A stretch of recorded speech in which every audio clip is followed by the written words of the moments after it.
Here we are, very, very good. Going live here with my friend Nhien, Enneagram practitioner and teacher, and so I'm just going to give her a minute to talk, to join here. And every time I go live, it's like relearning this for the first time. So, all right, very good. Nhien is here. Are go live with it? Yes, yes, yes, yes. And very good. Hello. Nhien, good morning to you. How are you doing? I'm doing great. How are you, Keith? Good, good, good. Well, I'm excited to talk to you about the Enneagram and spirituality and contemplative practices. So maybe just a quick introduction for those that are joining and listening in. I've known Nhien since the beginning of the pandemic, so we're pandemic pals. Buddies. Yeah, a pandemic friendship. And I jumped into some of Nhien's work with the Evolving Enneagram, and she runs this amazing organization bridging contemplative practices, spirituality, the Enneagram, and centering prayer, and did some of her spiritual tutoring groups. I took part of her contemplative practice groups with a number of sort of like spiritual direction plus the Enneagram plus group spiritual direction. And just really beautiful. On top of that, Nhien has spoken at two of the Centering Prayer Summits on the Enneagram and Centering Prayer Meditation. So I've known Nhien for a few years now, and I'm glad to have you here. Yeah, So great to be here, Keith. I feel yeah, so yeah, aligned. I mean, you just named all of my favorite things, right? isn't Like it? spirituality, contemplation, the Enneagram. I know also your heart in mysticism is something I deeply connect with. That sense of like the unitive experience, right? Yeah. So Amen. so Well, that's why we connect. I mean, it's not like the just the fluffy wuffy. It's not just the personal development stuff, but it's that real transformative power that I think you bring with the Enneagram. So maybe for those that are newer to the Enneagram, what the heck is the Enneagram, and why is it useful? I guess. it's a good question. Yeah. In one sentence, right? Like, what is the Enneagram? Well, for me, the Enneagram is this ancient symbol or even mandala of wholeness. And in modern days, through our deepened understanding of psychology, folks have overlaid an understanding of psychology over this like spiritual symbol. And so by doing so, what they've helped us to do is understand, I mean, our psychology is our consciousness, right? To help us understand like what are our what is our relationship to that wholeness? Like, how do we relate? And so Mhm. for me, the Enneagram paints these 9 fundamentally different ways in which we relate to reality as it is. And I would add, for those of us who I think teach the Enneagram like you and I do, we see our types not as like who we are, like not the Mhm. wholeness of who we are, but we see our types almost as barriers to presence, right? To the presence of the divine, but the presence of God, you know, whatever name you want to call God, for some of us to reality as it is. So the ways that we connect with like a persona, almost like a mask that filters our experience of what Mhm. is. And from my unity background, I'm the founder of Evolving Enneagram, but I'm also a licensed and ordained unity minister, and I would say an interspiritual minister. From my unity perspective, each of us is fundamentally whole, like in good. Like there's an innate perfection to all humans. And the Enneagram kind of paints the way that we don't see this underlying Mhm. truth, the way that we don't see our belovedness, the way that we don't see that we are held Mhm. foundationally by the universe itself, if you will. So that's the framework with which I teach the Yeah. Enneagram. Yeah. Yeah, yeah, I love that. And I mean, so many things come to mind, like the saying, the ego is a wonderful servant, but a terrible master. And that seems to be what happens when our Enneagram or our personality type gets the hold of us. Like it becomes our master, it becomes the filter through which we see reality and filter experience. We're not, like you said, we don't directly experience it as it is because we're sort of filtering it through our psychology. And so what I've appreciated about you, Nhien, is like your deeply contemplative and spiritual and non-dual approach to the Enneagram, because so many people just see it as like a personality typing system. Like, what's your type? What's like your hang-ups? And how do you like work on your weaknesses? And there's like a real health to that, like a personal development. But I value the way you talk more about like that transformation of consciousness, which is just so much deeper. And so, yeah, I guess what is the spiritual approach to the Enneagram, and how is that different than just like the psychological? Yeah, yeah. Well, I can't say that this is the spiritual approach. It happens to be mine, right? So, like in all humility. But the approach is essentially, once you find out what your Enneagram personality type is, you come to recognize that, wow, I've really thought that this is me, right? These are just the habits with which I show up in the world. And oftentimes people come to me when they're wanting a transformation or a shift or a change in their lives, or something happened in their lives that's like this huge shift. And so whatever was working before isn't working anymore. And what that involves oftentimes, on a soul level, in my view, is, oh, how great, a bad day for the ego is a good day for the soul, right? Is a good day for the soul, right? So the potential, that's so good. the potential of understanding that your egoic structure, your Enneagram type pattern, isn't going to work in this situation. So that person then becomes open to another way of doing things.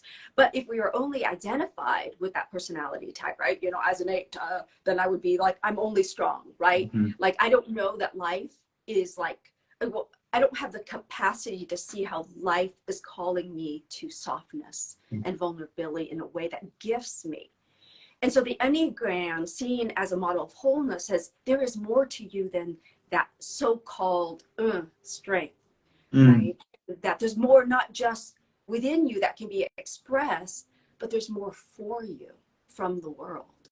Like, for instance, the 8s, again, just to pick on them for a moment, is like that model of being the one who's in charge, the one who can give, the one who is the benefactor of goodness. Most 8s that I work with learn to receive, learn the ways in which they're armored against receiving, because it does touch in on their sense of what they call weakness or vulnerability, right? And so that's so vital for how are you going to be receptive to the divine, to the giftedness of the universe without knowing that, right? And so in the groups that I lead, that you mentioned earlier that you've participated in, I've had 8 say, everybody tells me, like, be receptive, be vulnerable, but I didn't actually get what that meant until I participated in this group, right? Because the practice of holding space, of listening space without giving other people feedback, that happens in the groups, the practice of centering prayer, which I know you're also a centering prayer practitioner, 20 minutes of silence, of apparently doing nothing in this modern world of busyness, right? Yeah. Like people don't necessarily know until they do the practice, like the gift that offers. So that's just one example, right? With one number. Yeah. Yeah. So good. So good. I see Angela saying, yes, softening is part of the spiritual process, right? Yeah. Exactly. No, Angela, is like a prime example of that softening, and how that has gifted her with like an intimacy of relationship on another level. And yeah, so a lot of it is about, those old learning charts that are like, the things that the things that that you don't know, right? Like, and there are things that you don't know that you don't know. And I think what Enneagram work coupled with spirituality helps us to come into. For instance, I work with 5s. I have a few 5s. For some reason, someone's called me like the 5 whisperer. A lot of people I feel deeply connected with 5s.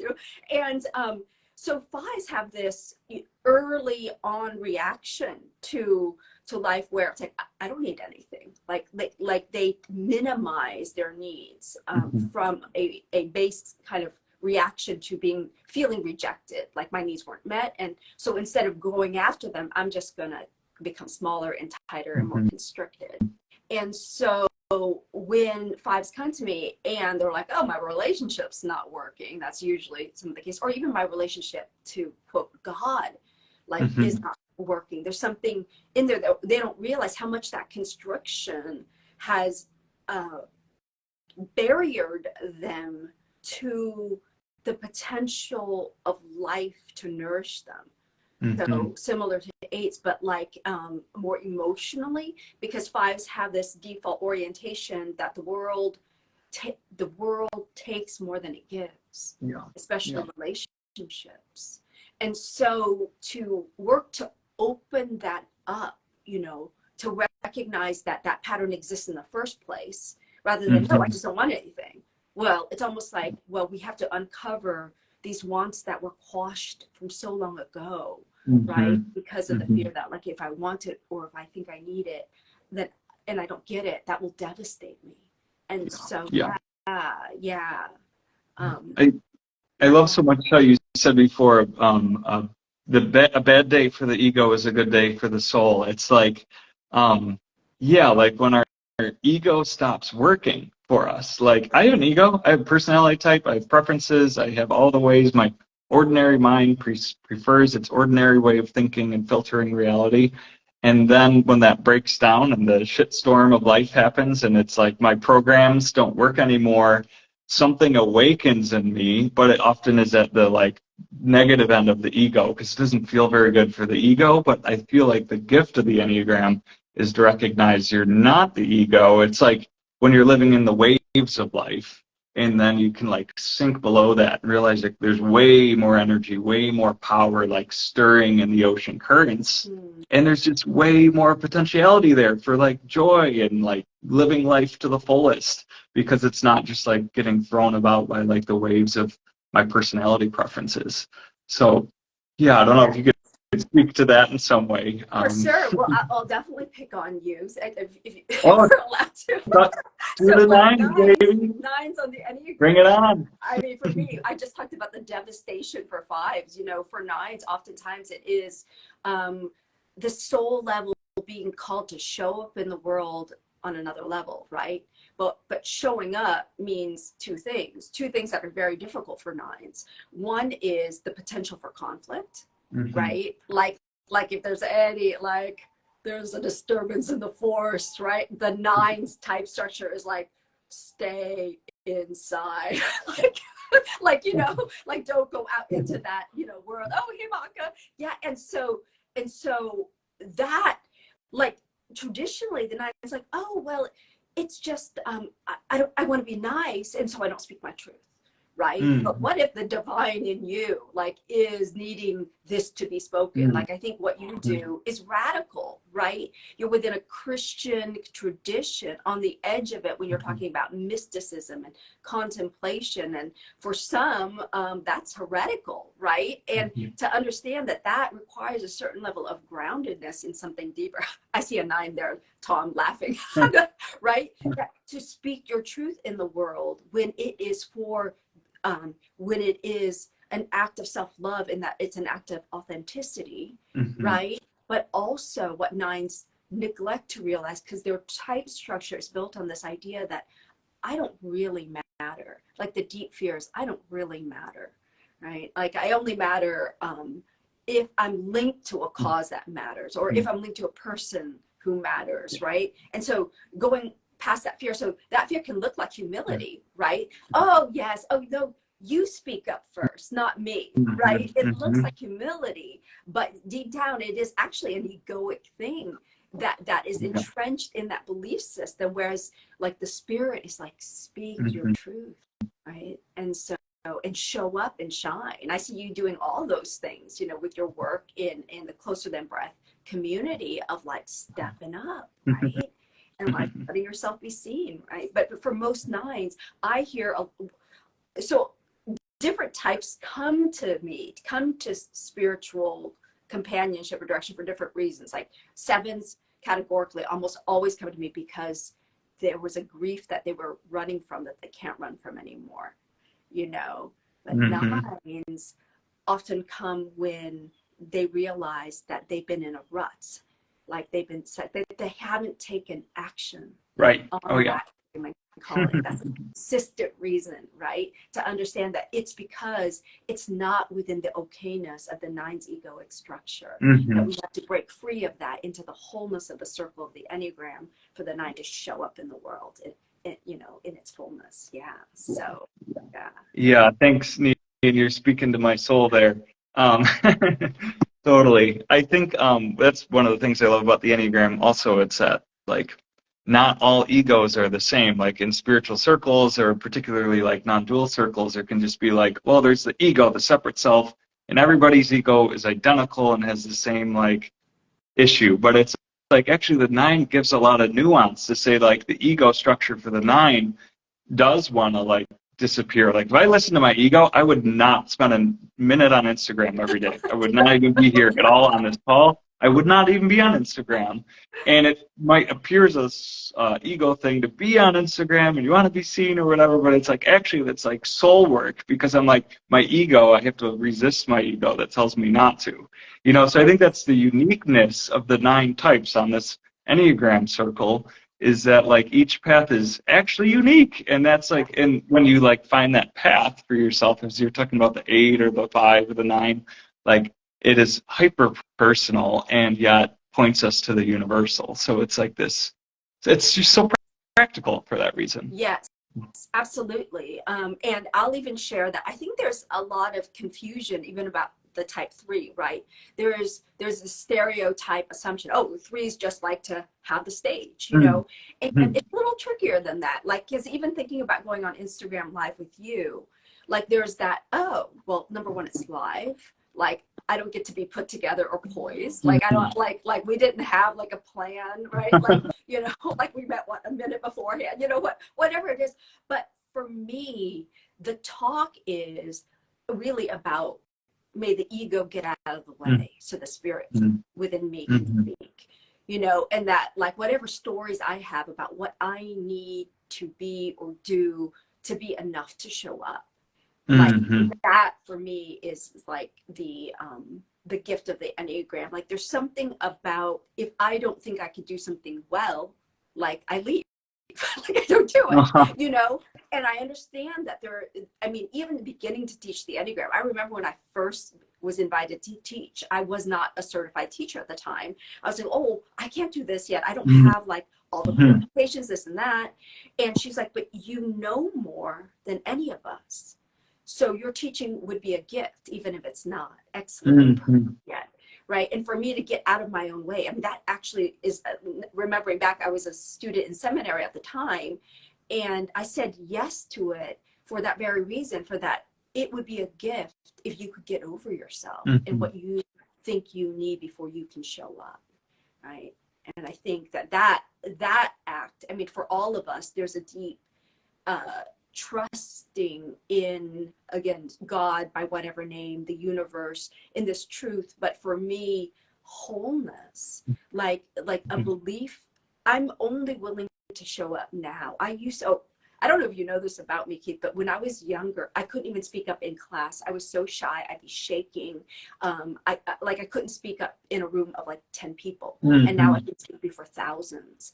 And so again, that stereotype that 3s, you know, just want to get up on stage is like ridiculous, you know. But for me, that understanding that I can fail on the surface of things, on the outside, according to my worldly standards, if I give myself that permission, then I can show up and I can speak very, this is very vulnerable because like, so I am working on a book and I, you know, everyone talks about how vulnerable that could be, right? It's a book on the Enneagram and contemplative practices. But even beginning to put it out there, and my literary agent sent it to some publishers, and I do have one where I'm in contract right now, so this is exciting. But before that, I had rejections. Horrified. It's like the 3's nightmare. Failure was like my old story. I mean, I've done all this spiritual work and it was like you're a failure, you're a loser. Oh, you know, like you should just hang it up and try another job. I mean, I had these stories. And the only thing that got me through it is, Nhien, if you are called called to do this, if you are called to bring this particular writing or this communication to the world, who are you to decide that it's not worthy? Like who are you to say, so your practice is to brace for, of course, every writer out there eventually has criticism, rejection, negativity, all that. But for the three type structure, understanding now how much more deeply, like, I can be impacted by external feedback, and yet instead of the old way, the three egoic way is to, I will hustle more to get your approval. Instead of that, I will go inward more to fill myself up from the inside out, right? To fill myself up. And for me, I'll add that the filling up isn't done by my ego, right? It's not like, okay, buttressing myself with positive words. It is the contemplative practice of self-emptying that we do in our centering prayer practice, which is really about, I empty myself of even what I think about myself, and I open to the Spirit.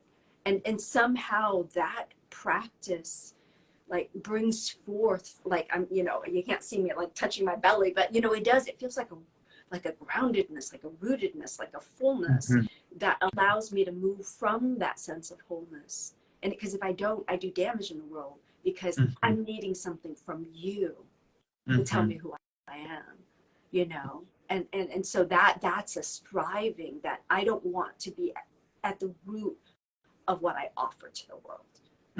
So I know you're a fan of Thomas Keating in Centering Prayer and his teachings on the 3 programs for happiness: the need for esteem and affection from other people, the need for safety and security, and the need for power and control over the world. And we all need those on some, like, fundamental level. Like, I'm not denying that need, and yet the ego is insatiable. And so I think, as you talk about, like, contemplative practices, like, we're going to that place within ourselves, like that ground of being, that God consciousness that is free in a lot of ways from the need for safety and security, the need to have power and control, the need for esteem and affection. So I think that's, like, for me, the power of going, like, contemplative practice, going to that grounded, deeply rooted place that's just totally free from that, and then to learn to, like, live from that place. That's the real journey, I guess, learning how to live from there, right? Yes. And I'm so glad you brought those programs for happiness up, because they have been overlaid with the Enneagram types, right? So that the body types on the Enneagram, the 891, is more connected with the need for power, control. Also, autonomy is listed among that. And so it's almost like it's the body types on the Enneagram. We understand that there's a desire to, like, impact the world without being impacted by it. We understand that like, that's like an ego. Totally. That's me. Just right. I'll impact the world, but I'm untouchable. But that's totally just, like, not be impacted by it, right? And so how does that get in the way, right? And so, and again, like, what I like to think of it is that, yes, all of these are core needs: power and control, affirmation and approval, love, and, security and safety. These are legitimate needs, but it's more about how each Enneagram type strives to get the need met. And they strive to get the need met in the material world, in the outer world. When a sense of, like, autonomy and your impact and power comes from Spirit. Like, there's something about going inside for that sense of, like, you can, and that you do, and that there's something to where you're more likely to be bugged. Nines, I joke about this with mines. Oh, so I saw Purple Feather said spot on. Yeah, I joke about nines. It's like, I mean, you sabotage yourself, nines, right? When you don't do something just because you feel like someone's trying to control you, even when it's good for you, right? Because this is a reaction to feeling controlled from the outside. But nines, like, when there's a sense of, like, it's being demanded, they're more likely to resist, right? But to understand that if I have an inner sense of autonomy, that's less likely to happen. I know that no one can control me. right? It's like that. Same thing, affirmation and approval for the heart types, 2, 3s, and 4s. There's something about like knowing you are beloved in the divine so that the approval seeking isn't external, right? And so, but also then when it happens externally, you also believe it more. And so understanding that it goes both ways, right? Just like a 9 believes in its sense of agency and authority more in the world when it knows it somehow inside itself through this contemplative practice. And then finally, you mentioned safety, security, I'd add certainty. Those are the province of the head types, 5, 6, and 7. And to understand how, you know, I might not have the same need, but how many times when I do a teaching, it's first the 5, 6, and 7s who ask the questions, right? As if my approach to God requires, sorry, there's noise outside, requires that I first understand, right? Right? And so the move into the allowance for mystery, that is vital to understand, to have a sense of capacity to hold chaos. Again, I'm going down here, chaos below here, and mystery within me, paradoxically gives me a foundation of faith that allows me to then move into the world as a 5, 6, 7 type, holding space for mystery and uncertainty, which of course, as we all know, change is a fact, a reality of life. Change is the only constant, right? Is the spiritual like aphorism. So one's capacity to understand that if you're only looking at the Enneagram and your Enneagram type from this egoic perspective, as you know, I look at these, you know, Instagram accounts that have like gazillion followers and all they're doing is saying, oh yes, as a head type, this is how you think, you know, as opposed to, well, how does that sabotage your like enjoyment of life? When you think until you have certainty in the outer world and that you're hustling for that all the time, like this is the idol that you put before God, really. This is the idol that you put before happiness and joy. I saw Maka earlier mention, you know, her move, she's a 6, her move from constant worry to actually enjoyment, to enjoyment of life, right? And so that the gifts and blessings, so it's not like, oh, this will make us better humans for God, you know, but more, what if it's already allowed? What if the universe is benevolent? What if the goodness is here and we have yet to receive it because of our Enneagram egoic filters and the ways that each of our types says, no, look over here, instead go make more certainty in the world, go build more security through that financial security or emotional security, and never rest in the security of spirit as your grounded being. That's what the Enneagram type says, right? And so that's how knowing type supports each number, understanding that there is a different journey. And it also helps us to be more spacious in how we hold different religions and different spirituality. And that's, I think, why I can be an inter-spiritual minister. We have Muslims, Christians, recovering Catholics, mystical Catholics, you know, pagans in our groups. And that's all rooted in this idea that like, it's not like a belief system, but understanding how there are really different paths for different people to an experience of oneness or the divine or God. So sure. Beautiful. Well, Nhien, thank you very much. I can just give echoes of amens. I know we needed to keep this short, but woo! Amen to that. I think I celebrate your book writing process and look forward to the full contract and look forward to reading it, because you're the type of person that I want to read from, because like you said about the 1 million follower Instagram accounts that just talk about ego patterns, there's a lot of books like that too. So I love the idea of you bringing, you know, the Enneagram, contemplative practice, and non-dual spirituality together, because that's like, yeah, you speak my soul language, Nhien. So yeah, thank you so much. And I'll just close by saying you reminded me that, you know, when I saw that, I was like, you know, not everyone's going to be drawn to that spiritual path, but I was like, get on Instagram anyway, because for that one person, or for those few people who are like, who are called, they are deeply called. And if they're anything like me, when I was first called, I was very alone. And like to have voices speaking, like, yes, you're speaking to my soul and to my heart.